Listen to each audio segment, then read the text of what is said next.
Hey, no, don't worry about it. We can talk about this. Halo guys, welcome back di Sobat Rahat Review. Pada kesempatan kali ini, Minci akan bahas film yang berjudul The Black Phone 2022. Film ini menceritakan tentang seorang bocil yang diculik dan dikurung oleh psikopat bertopeng Buri. Dalam kurungannya, si bocil selalu mendengar telepon tua yang berdering. Yang ketika diangkat, ternyata itu bukan dari Ayang, tapi dari arwah jurik yang bergentayangan. Oke lah, daripada gue kebanyakan bacot dan kalian galau nungguin telepon dari Ayang, mending langsung aja. Jika kalian suka sama channel ini, langsung aja disabrek ya guys, biar kalian gak ketinggalan traktiran seblak ceker dari Mince. Sore itu, tepatnya pada tahun 1978 di kota Denver, terlihat dua bocil pria yang sedang berlatih bisbol.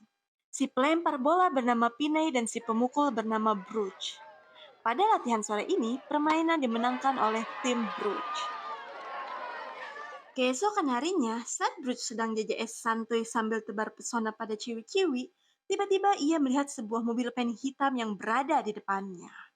Dan sejak saat itu, media memberitakan banyaknya penculikan terhadap para bocil remaja, termasuk Bruce yang menjadi korban.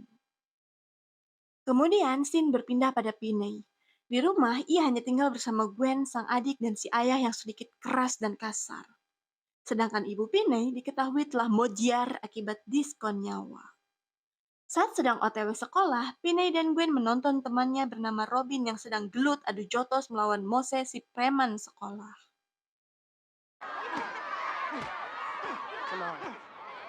Di sekolah, Piney adalah murid pintar namun sedikit culun. Tak jarang, ia sering mengalami bully dari para preman sekolah. Karena si Piney ini hanya pasrah saja ketika dibully, Robin yang ternyata teman dekat Piney datang dan memberi wejangan. Ia mengatakan bahwa, maneh ulah jadi jalmi culin dong. Ayo, tunjukkan kegagahanmu. Para preman bocil yang mengetahui bahwa Robin teman dekat Piney langsung pergi begitu saja. Sedangkan Gwen yang sedang belajar tiba-tiba didatangi oleh dua detektif yang sedang menangani kasus hilangnya para bocil remaja. Karena polisi menemui jalan buntu dalam menangani kasus ini, terpaksa para detektif harus menggali informasi dari Gwen yang faktanya ternyata Gwen memiliki kemampuan istimewa, di mana ia bisa mengetahui sesuatu lewat mimpinya. Ya bisa dibilang si Gwen ini termasuk anak indie home lah ya. Gwen mengalami mimpi yang berkaitan dengan penculikan Bruce, di mana ia melihat Bruce yang diculik oleh seorang pria dan sebuah balon berwarna hitam. Hal itu ternyata sama dengan apa yang polisi temukan di TKP. Tapi, lama-lama si Gwen merasa muak karena para detektif itu seolah-olah menekan Gwen untuk terus menjawab semua pertanyaannya. Yang pada kenyataannya, Gwen memberitahu bahwa itu semua hanyalah sebuah mimpi yang belum terbukti kebenarannya. Singkat cerita, saat Robin sedang berjalan, ia melihat seorang pria dengan mobil pen hitam. Dan sejak saat itulah Robin dinyatakan menghilang. Penculikan bocil kembali terjadi. Hal itu bagaikan mimpi buruk bagi warga Denver. Piney yang mendapat kabar Robin telah diculik meminta agar Gwen mencari tahu keberadaan Robin lewat mimpinya. Namun, Gwen berkata bahwa kali ini ia tidak mendapat mimpi apapun mengenai penculikan Robin. Meskipun begitu, Gwen berjanji akan mencobanya kembali dengan melakukan doa ritual sebelum bobo. Singkat cerita, saat pulang sekolah, Piney dan Gwen berpisah karena Gwen akan menginap di rumah Susie. Saat Piney sedang berjalan sendirian, tiba-tiba ia melihat sebuah mobil pen hitam dan seorang pria yang sedang Hollywood. Di dalam mobil itu, Piney melihat sebuah balon hitam. Lalu tiba-tiba...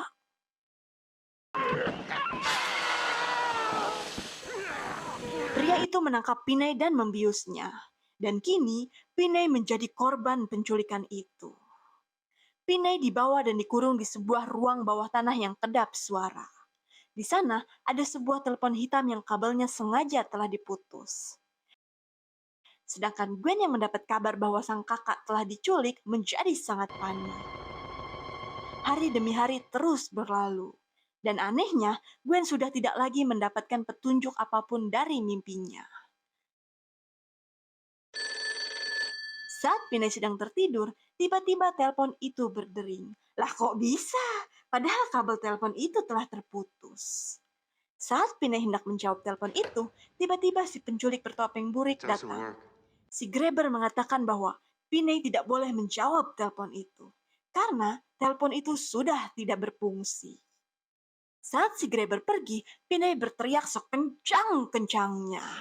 Tapi meskipun ia gogorowokan sampai suaranya berubah menjadi Lucinta Luna, tetap saja tidak akan pernah ada yang mendengarnya. Saat sedang ngahuleng, telepon itu kembali berdering. Dan ini nampak nyata, bukan halusinasi. Pinay mencoba menjawab telepon itu. Tapi tiba-tiba,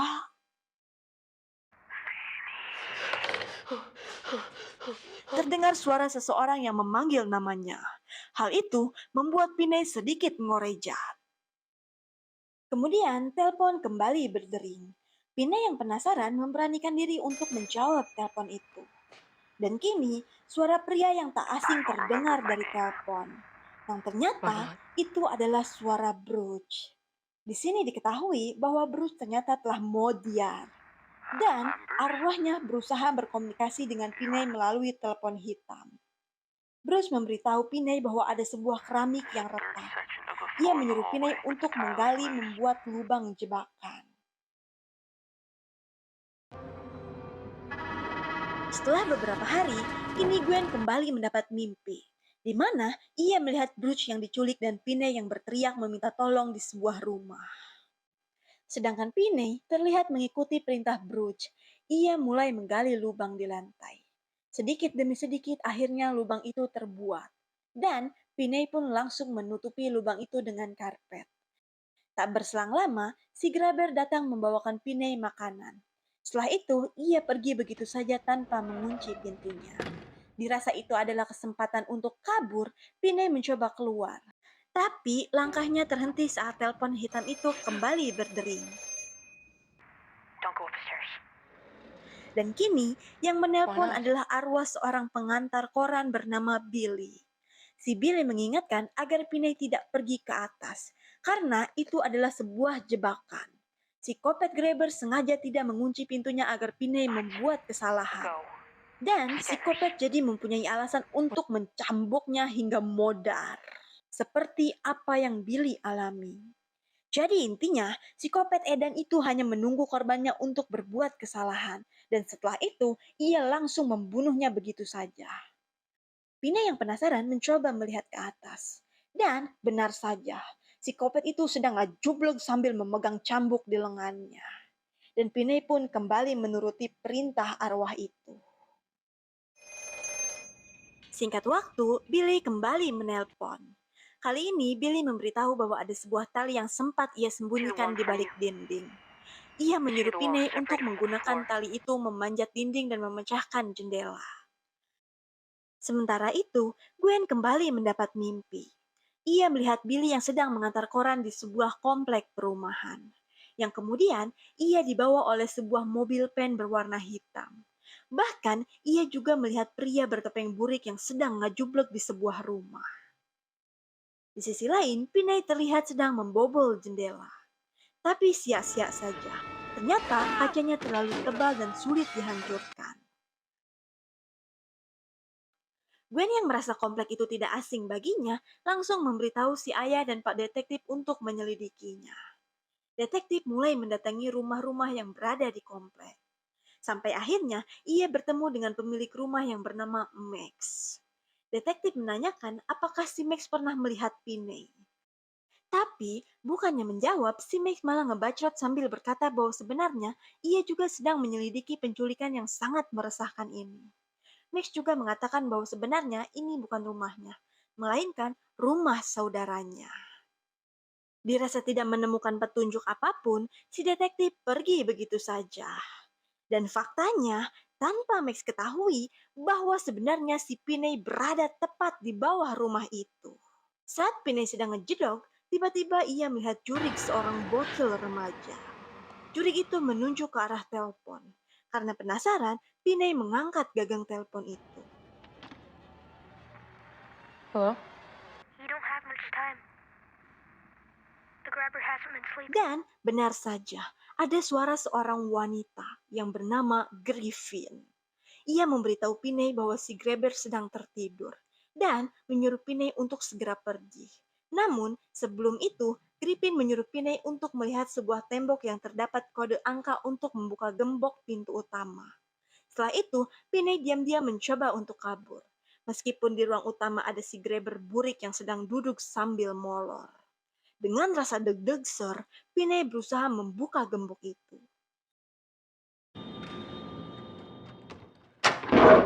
Dan ternyata berhasil. Namun sialnya, si anjing menggonggong yang membuat si grabber akhirnya terbangun. Terjadi kejar-kejaran di antara grabber dan si Piney. Tapi sialnya, karena si Piney sangat lembon, ia akhirnya berhasil tertangkap. Dan ia pun kembali dikurung. Gwen yang tidak lagi mendapat mimpi petunjuk mulai memarahi Tuhannya. Jesus, Dan what the fuck? menganggap bahwa I mean, ia tidak What nyata. the fuck? Fish. Di sisi lain, Piney kembali mendapat telepon. Kali ini, itu dari arwah Bench Hopper si preman Trust komplek. me, Finney Blake. If you knew what you had coming, you'd be fucking terrified. Bench memberitahu bahwa Piney harus menjebol dinding. Karena di balik dinding itu ada sebuah kulkas yang tidak terpakai. Yang kemungkinan Piney bisa keluar melalui pintu kulkas itu. Kini Gwen kembali mendapat mimpi. Ia melihat si Bench yang dibawa oleh polisi. Gwen mencoba ikut dengan mobil itu. Seperti memberi petunjuk, si Bench mengatakan bahwa inilah akhir dari mimpi buruk. Di sana, Gwen melihat sebuah rumah dengan nomor 7741. Hey, motherfucker! Di sisi lain, Piney sedang berusaha menjebol dinding yang Bench katakan. Dan benar saja, ada sebuah kulkas tua di sana. Piney mencoba menjebol kulkas itu. Tapi sialnya, pintu kulkas itu terkunci dari luar. Lagi-lagi, usaha Piney sia-sia. Ia mulai putus asa dan depresot dengan nasibnya. Tapi tiba-tiba, telepon kembali berdering. Yang ternyata, itu dari arwah Robin. Robin meyakinkan Piney untuk tidak menyerah. Dan sekaranglah waktunya Piney untuk menunjukkan kegagahannya. Robin menyuruh Piney untuk berlatih boxing agar ia bisa mengalahkan si grabber. Karena sebenarnya, para arwah itu sengaja memberi petunjuk pada Piney agar ia bisa bebas dan mengungkap kasus ini. Supaya para arwah yang meninggoy bisa ditemukan dan beristirahat dengan damai. Dengan gagang telepon yang diisi pasir, Piney mulai berlatih tinju sesuai arahan Robin. Tidak hanya itu, Piney juga mulai menyiapkan jebakan untuk si kopet. Sementara itu, Gwen berkeliling komplek mencari rumah yang ia lihat di mimpinya. Ia melihat para arwah yang sedang ngajublek di hadapannya. Dan ternyata itu berada tepat di halaman rumah yang ia lihat di mimpinya. Tanpa berlama-lama, Gwen langsung menghubungi Pak Detektif. Detective Wright, please. Sementara si Max yang merupakan saudara psikopat burik mulai mencurigai sebuah ruangan. Yang ternyata ketika dibuka, ia menemukan Piney di sana. Max cukup terkejut karena selama ini saudaranya lah yang menjadi psikopat. Si Max yang terlalu banyak bacrot tidak menyadari adanya si grabber di belakang. Dan seketika itu juga si Mac oleng tergaplok kampak kopet. Detektif dan polisi yang mendapat info dari Gwen langsung menggeledah rumah yang Gwen ceritakan. Sementara si kopet bersiap akan mengeksekusi Piney dengan kampak kompetnya. Sebelum mulai, grabber memanggil si Samson anjing kesayangannya. Tapi sepertinya Piney sudah memiliki rencana. Ia melawan balik si grabber hingga akhirnya si grabber terjatuh ke dalam jebakan Piney. Piney menggunakan gagang telepon untuk membakbuk-bakbuk si grabber hingga puyer.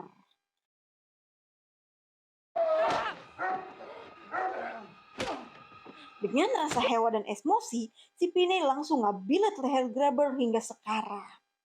Tapi sebelum ia memfataliti si kopet, tiba-tiba telepon berdering. Yang ternyata itu arwah para korban si grabber yang menyambutnya menuju alam baka. Para arwah gentayangan itu terdengar sangat puas dan akhirnya Si Grabber pun rungkap. Sedangkan di sisi lain, polisi hanya menemukan ruangan bawah tanah yang menjadi kuburan para bocil.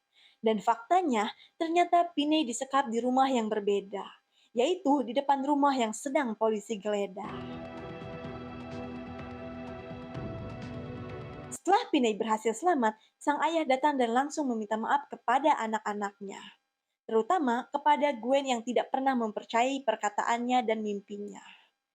Setelah insiden itu, kini Piney menjadi murid yang disegani di sekolah karena telah berhasil merungkatkan psikopat Grabber. Dan film pun tamat. Oh iya guys, sampai film ini berakhir, tidak pernah ada penjelasan mengapa si Grabber menculik para bocil. Ya mungkin ia hanya gabut dan iseng, namanya juga psikopat setengah heleng.